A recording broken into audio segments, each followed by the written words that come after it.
Melissa Jakes, the Olivia Pope of virtual and live events, is the CEO and founder of Rescue Event Planning, a Washington, D.C.-based boutique event planning firm to influencers, organizations, and corporations. During this pandemic, Melissa's expertise in online event planning has become a hot commodity. Her company also provides several courses on topics related to event planning and entrepreneurship. She gives mommypreneurs the tools and services to balance career, business ownership, and management with family.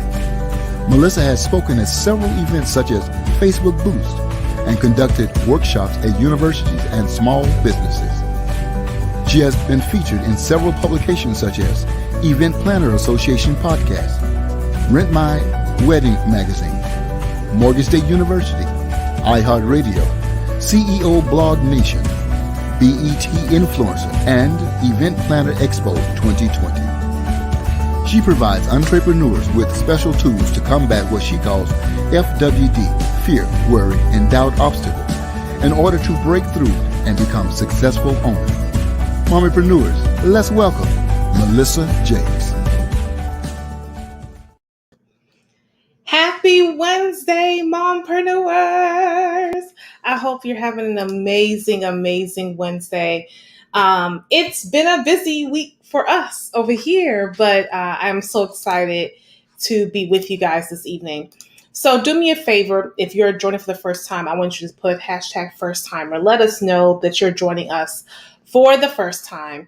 And then also, if you are watching and you know someone who is a mom who has a business or who wants to start a business, is kind of in that mid-between, go ahead and share this with them. This is valuable information that we give every Wednesday to our mompreneurs on things on family, on health, on business, on everything, anything that has happened to me. I like to turn that into a subject, and we're going to talk about it, okay? So today we are talking about the do's and don'ts as a boss. So recently in Rescue Event Planning, we've went from 1099ers, that I call them, to employees, the W-2ers. And so that's been a big change for us. And I've been learning a lot in the past month of doing this change and adding more people to the team. Not only did we go from 1099ers to W-2ers, we've also added more people to the team.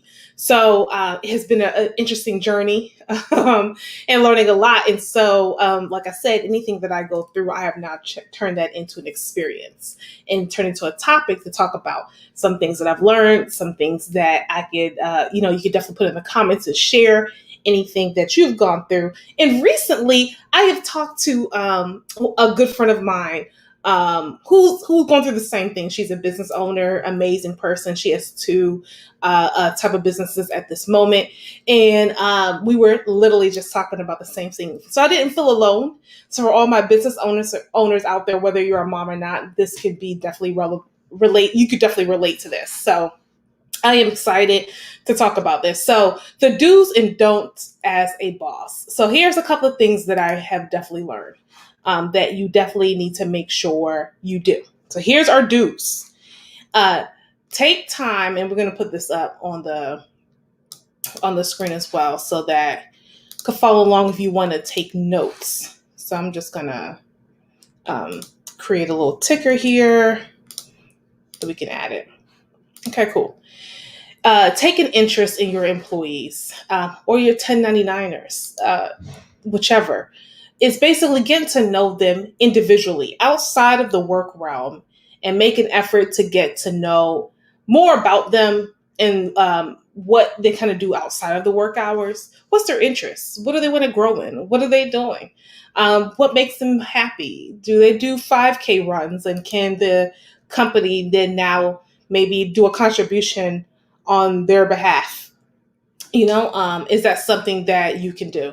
So getting to know them outside the workplace definitely is a do. You want to make sure you understand them, you're with them, you're thinking about them, and it's just not you're an employee, come to work and leave, right? So you want to make sure that's something that you do. Um, Another thing is, I'm just going to take this as ticker, motivate your team. Well, Melissa, what do you mean? Well, every bit of encouragement, let's take it back to our kids, especially from our moms. Hey, if you clean your room, maybe we can get McDonald's tonight, or maybe you can get some ice cream. Or my daughter is now into a sticker chart. So she gets a sticker chart at school and she wants to incorporate that now at home. Mommy, can you do I have it here? It was placed in my office. I have it somewhere around here. And so she gave me a sticker chart and she said, if I clean in my room and I do everything I need to do, can you put a sticker? And if I fill up a row, I forgot the things she said that she deserves, but it was something kind of wild, like, no, you're not getting that, but I do like the concept of it, right? So it's the same thing with your team, giving a bit of encouragement. If we hit our goals, maybe there's a bonus at the quarter. If we do X, Y, and Z, we're going to have a team night, whichever. So motivating your team is key. That's definitely a do. So you want to make sure you're doing that. Our second one, or our third one, I should say, of the do's and don'ts is communicate with your workforce. And that's a big, broad subject. So I am going to break that down. So you want your staff to feel like they can come to you whenever they need to. And if they have a problem, they can talk to you and it can get resolved swiftly and quickly. And so you want to make sure that you're a good communicator and you make yourself available. I struggle with that sometimes. And that's only because the workload right now is thick. And so I'm trying to make sure we have the team to understand I am communicating, but we need to make sure we get things on our tasks. That way I can leave myself open to then be able to help and support the team in the way that they need, right? So you want to make sure you're making yourself available and you communicate. So those are the three do's. Let me tell you the don'ts. And it's easy to do the don'ts because it's just so easy to, right?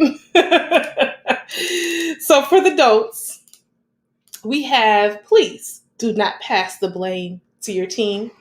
Do not be the one that says, well, you guys, we got in trouble with this client or whatever because of you guys. Do not do that. You are the boss. It's just like the captain. You go down with the ship. You make sure everyone's off and you have to go down with the ship. Okay? That's just it. So if things don't go quite as planned, and take the responsibility rather than passing the blame onto your employees. Because this can cause them to feel like you don't care about them, you're selfish, nothing will ever be right in your eyes, blase. And they're going to look to some other places. They're not going to want to be there. They're just not. That's just key. I wouldn't want it if someone put the blame on me when we clearly know it was not me, right? Another thing, this also goes into like motherhood a bit. So for moms, we always say we don't have a favorite child, but we kind of know there is a favorite child, but it's kind of an unwritten thing, right? And it's not that a favorite child is more, you like someone's personality better maybe than the other, or whichever, however you want to call it. You still love all your children, but you do have a favorite. So don't have favorites at work though. It will show in the work. It will only make other employees feel like they're not valued and have a negative implication on their work and their dedication to the company. Treat all your other staff as equal as possible. Show appreciation to all of them. Do not have favorites. It will impact the team. So same thing back at home. Don't have favorites with your kids because they'll know. They'll pick it up. Well, I know you like so-and-so better, but I'm your child too. So don't do it at home either, moms.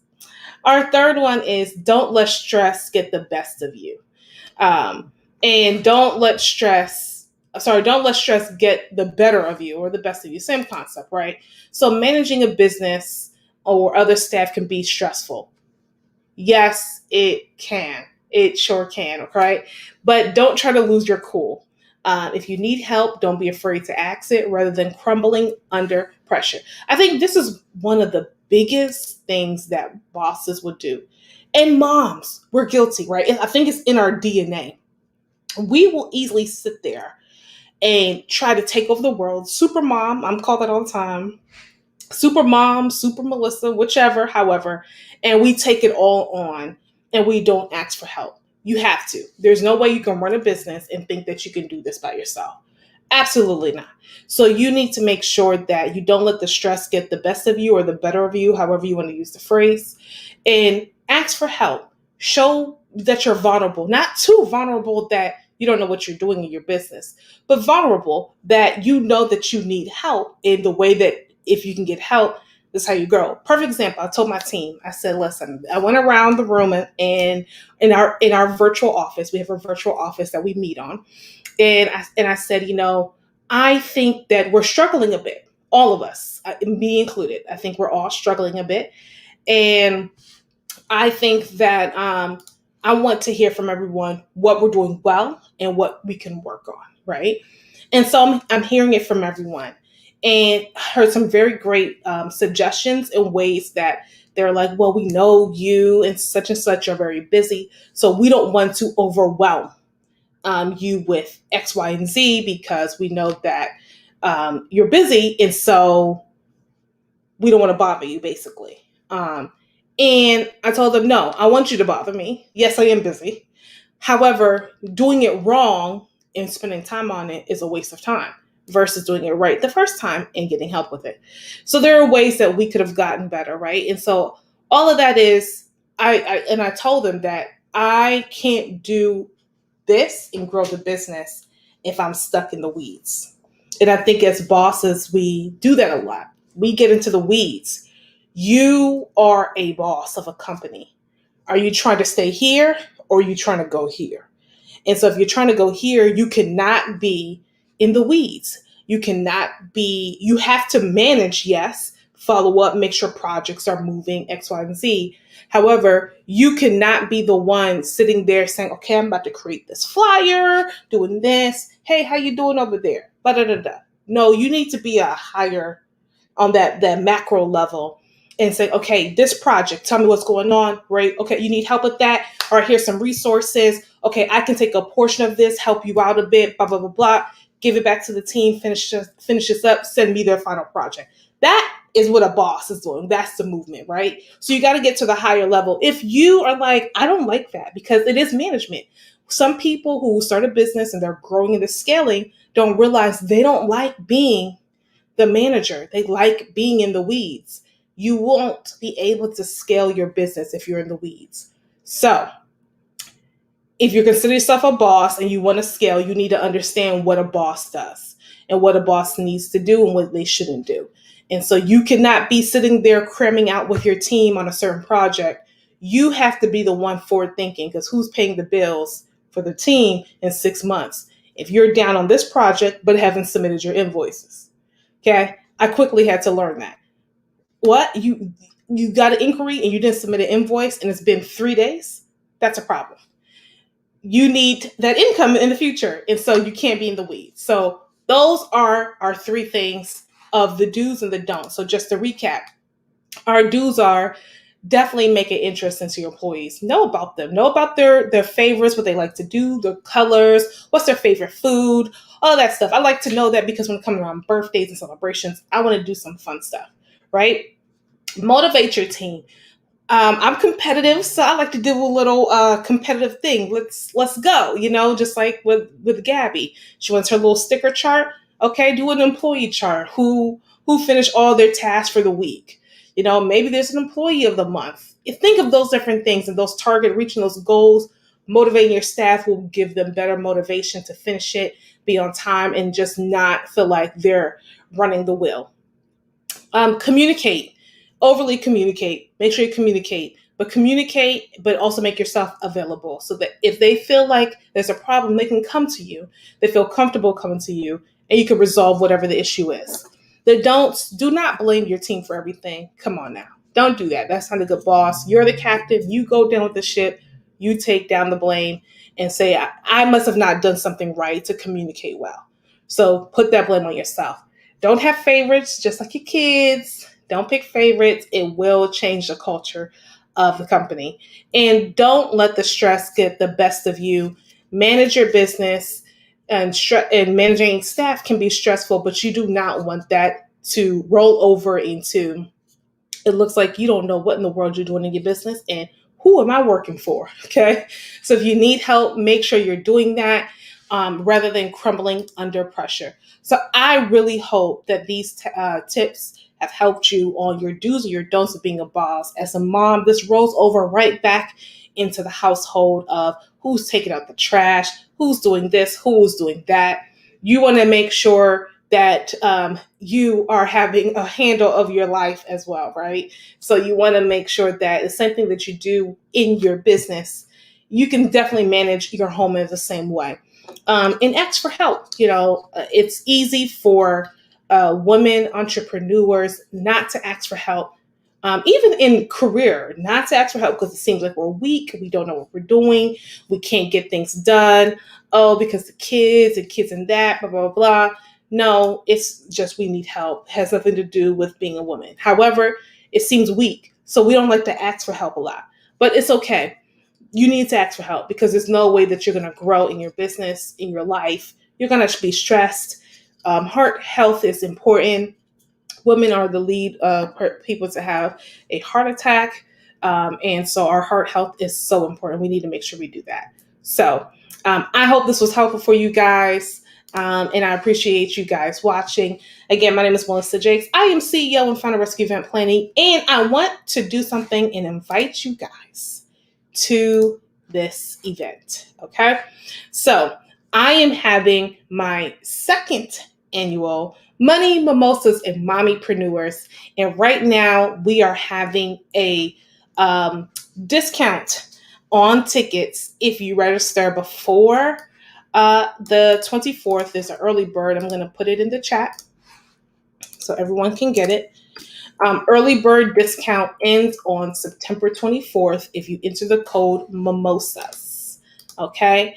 And the conference is November 14th to 1 to 4 p.m. And we're going to have some amazing, amazing speakers and some amazing incentives. If you do VIP, trust me, you're going to get a full event experience. Who else will put on a good event but the person who plans it for a lot of brands behind the scenes? Okay. I've seen what people have done. I've seen what didn't work, what has worked. And so now I can bottle all that up into my event, which I love to do. So I hope you guys can join us. The link is in the chat for those who are watching on Facebook and YouTube, and definitely take advantage of the early bird discount. So have a great evening, and I will talk to you guys later. Bye.